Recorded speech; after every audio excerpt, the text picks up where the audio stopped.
संरक्षण बहुत ही आवश्यक है। सामाजिक समरसता तीसरा पंचप्रण है। सामाजिक समरसता अति आवश्यक है। हम देख रहे हैं समाज में तरह तरह से हमको बांटने की कोशिश की जा रही है। जब भारत परतंत्र हुआ ये तब से ये नीति अपनाई गई कि फूट डालो और राज करो, डिवाइड एंड रूल। तो हमें लगता है कि आज के समाज में भी विदेशी ताकतों से और हमारे यहाँ के ही कुछ स्वार्थी राजनेताओं की वजह से हम सभी के बीच फूट डालने की कोशिश की जा रही है। धर्म जाति संप्रदाय के नाम पर बांटने की कोशिश की जा रही है। हमने अगर भारत की भूमि पर जन्म लिया है तो हर वो व्यक्ति हिंदू है जो भारत माता के प्रति संकल्पित है, इस मातृभूमि को अपनी माता मानता है और इसके उज्जवल भविष्य की कामना करता है और उसके उज्जवल भविष्य के लिए नित्य निरंतर कोई भी कार्य करते हुए लगा रहता है। और जो इसके विरुद्ध कार्य कर रहा होता है वो देशद्रोही हिंदू नहीं हो सकता। तो हमें सामाजिक समरसता को बनाना अति महत्वपूर्ण है और इस संवेदनशील मुद्दे को हमको समझना होगा, क्योंकि हमें तरह तरह से बांटने की कोशिशें की जाती हैं।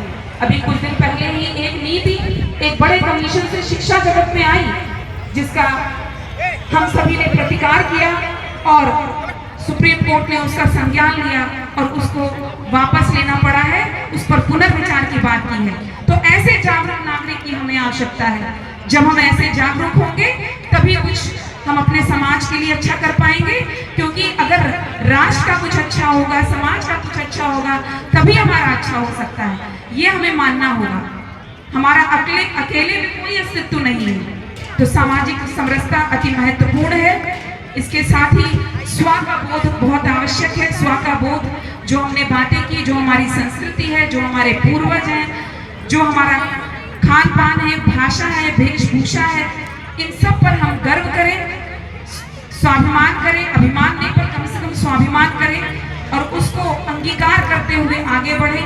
या स्व के बोध में आग्रह है, ज्यादा से ज्यादा स्वदेशी वस्तुओं का प्रयोग करें और जो विदेशी वस्तुएं हैं उनको प्रतिस्थापित करें। जो हमारे यहाँ बन सकती हैं चीजें, अगर साबुन हमारे यहाँ के नागरिक बना सकते हैं तो उस साबुन का प्रयोग करें। अगर हमारे यहाँ की अगरबत्ती मोमबत्ती बन सकती है उसका प्रयोग करें। घर घर में कुटीर उद्योग जो खुले हुए हैं हम उसका प्रयोग करें। जो चिप्स पापड़ हमारी माताएं बहनें बना रही हैं उसका प्रयोग हम करें, ना कि जो मल्टीनेशनल कंपनीज के पैकेट्स में अंकल चिप्स करके आता है या ऐसे तमाम है, तो उसके प्रयोग से बचना चाहिए और ऐसे चीज़ों का उपभोग करना चाहिए जो हमारे यहाँ के लोगों को ज़्यादा से ज़्यादा रोजगार दें और हमारे यहाँ के लोगों को आर्थिक रूप से सशक्त करें।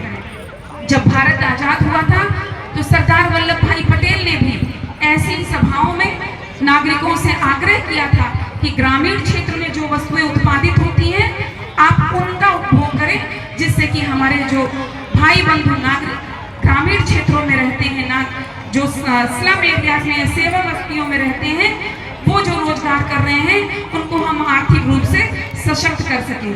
क्योंकि अगर हम विकास करते जाएंगे और हमारे कुछ भाई बंधु उसमें पीछे छूटते जाएंगे तो एक वर्ग संघर्ष जन्म लेगा और इस तरीके का कोई भी संघर्ष जन्म न ले, ये हम सभी का परम कर्तव्य होना चाहिए। उसमें स्वदेशी वस्तुओं का प्रयोग का भी आग्रह हम सभी आपसे करते हैं और हमें उसे अपने जीवन में अंगीकार करना है। कोई भी चीज नहीं है।